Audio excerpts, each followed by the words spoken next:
The first step to learning to palm playing cards deceptively is to know exactly what your hand looks like when it's at rest. That way, you know what you want your hand, or the look you want your hand to approximate when it's palming a playing card.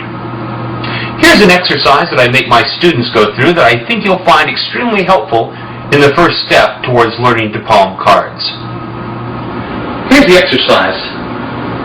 What you're going to do is stand in front of a mirror and try and relax your hands and your arms by shaking them. Now in this case, the camera is going to be my mirror so you can see what's going on. Once your arms are pretty relaxed, just let them hang down and relaxed. Take a deep breath and let it out, and then freeze the position of your right hand. That is the position that you wish to approximate while you're palming a card. Now if you notice, and I move my hand about, you'll notice several things that might have to be changed. For example, my fingers are apart, and I'll probably have to keep those closed. But if you take a good look at it in the mirror from different angles, you'll quickly learn exactly how your hand looks when it's relaxed and hanging down naturally, just resting. I suggest you do this exercise 6 or 7 times at least, at different times, perhaps even different days, so that you can learn exactly what your hand looks like and what position you wish to approximate when you're palming a card.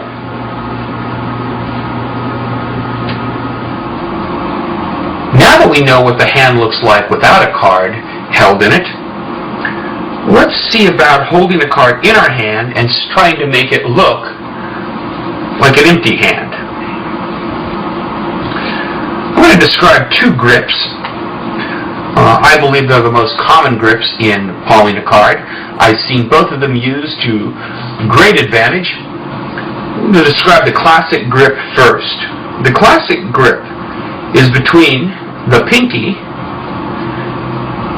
and the base of the thumb. Now if I apply a little bit of pressure with my pinky, the card will pop out and you'll easily see that it's being held on a diagonal grip from here to here.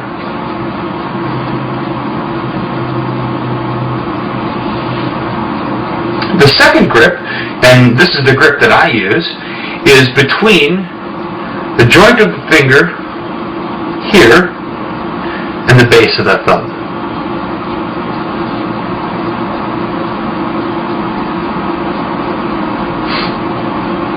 You'll also notice that I can change grips and hold it between the forefinger and the base of the thumb.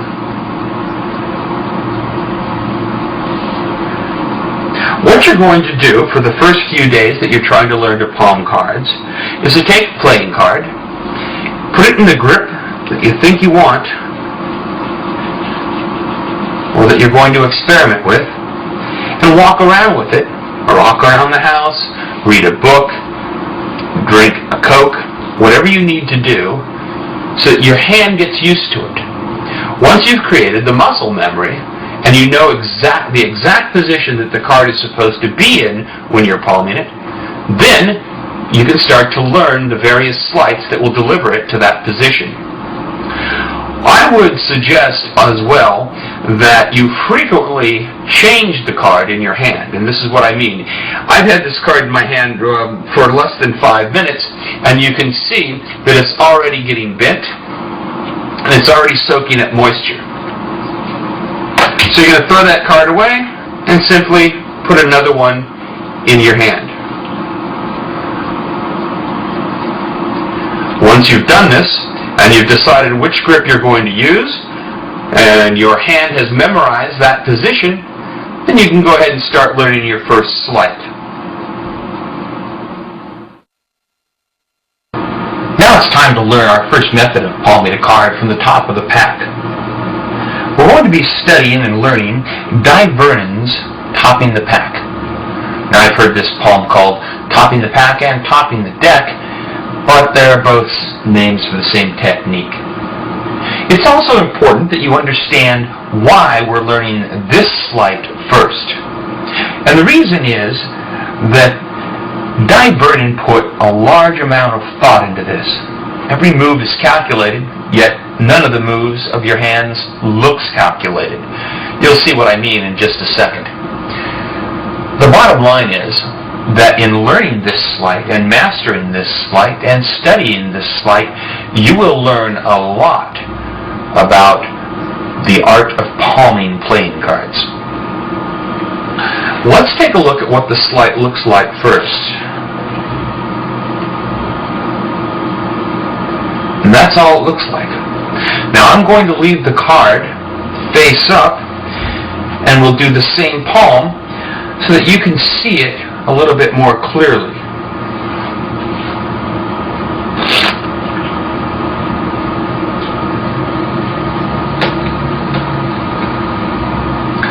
Now we're going to try and break it down for you.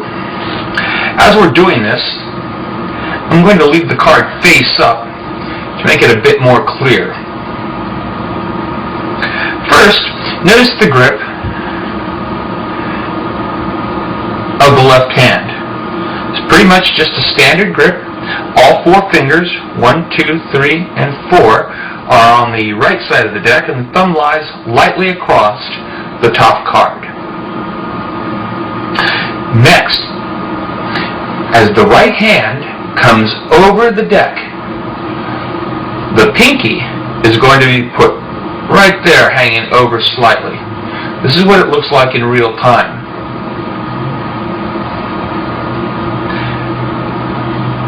Now, what I'm going to do is let go with my left hand and show you exactly how I'm gripping it with my right hand.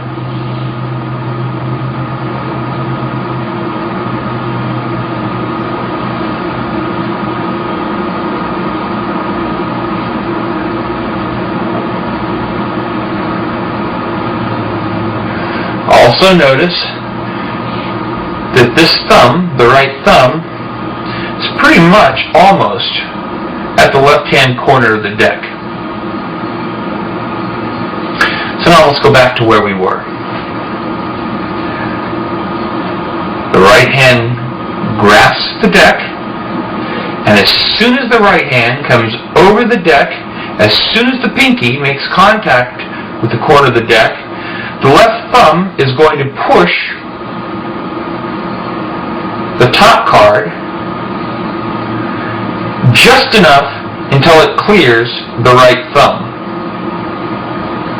So it's pivoting on the pinky, and it's just going to clear. Now I'm going to try and give you a better view of that by changing positions.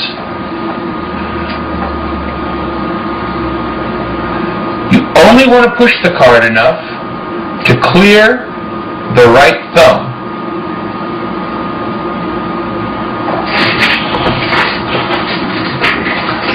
As soon as the card clears the right thumb, the right hand is going to literally just lift the deck up. Now in this position, I want you to note, I'm going to try and freeze my hand. This is very difficult to do because the card we're going to palm is in a precarious position right now. Do you see it? Do you notice that it's not palmed?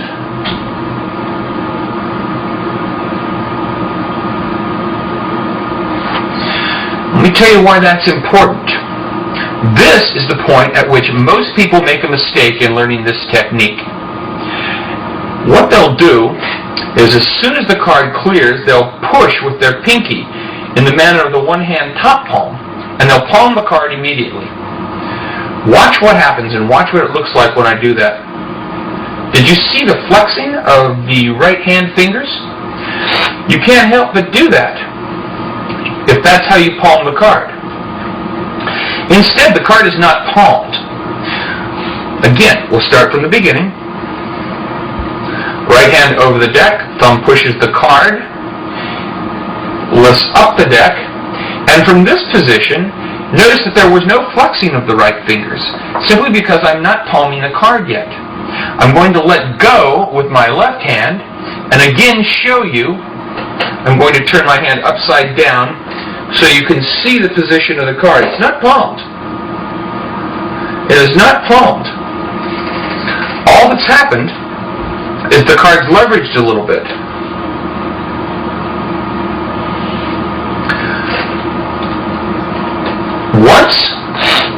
Once you start lifting up the deck to your left fingertips, your middle finger is going to push the card in to the right palm as the left hand brings the deck into view, and then you're going to square the deck. Let's look at it again. I'll break it down for you. Right hand comes over the deck. Left thumb pushes the card until it clears the right thumb. The right hand lifts the deck up. And as the deck is brought into view, in other words, as you're pulling the deck to the left with your left hand, in a squaring motion, your left middle finger pushes the card into the palm's position.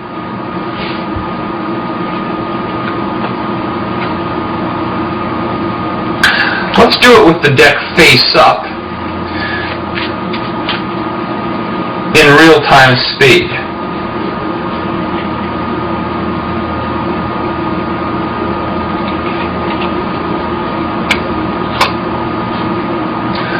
Again, I'll break it down for you, and then we'll do it again in real time. Right hand over the deck. Left thumb pushes off. Right hand lifts the deck up to the left fingertips and thumb tips. And as the left hand moves the deck to the left in a squaring motion, the middle finger of the left hand pushes it into the palm position. Now you can see a little hint of it there. I'm not trying to cover it up because I'm just explaining the palm. So now, let's look at what it looks like if I were to do this, really do the covering action. In other words, lifting the deck to the left hand, and then if I were to do the palm. Again,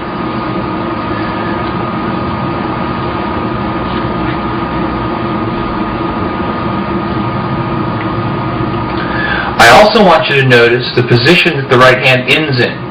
The forefinger is bent slightly at the first joint, kind of curled up on the deck. This gives it a rather free-looking, open position. One more time, so you don't have to rewind. Do it with a face-up card. The 9 of diamonds. The hand comes over, and the card is palmed. This is what it looks like if you really do it. This is what it looks like if you palm the card. And that is Di Vernon's Topping the Pack. Here's a view of topping the pack from a rear angle. My arms are outstretched, so it's going to be a little bit difficult to do, but maybe it'll give you an even better perspective of what the slide looks like from behind.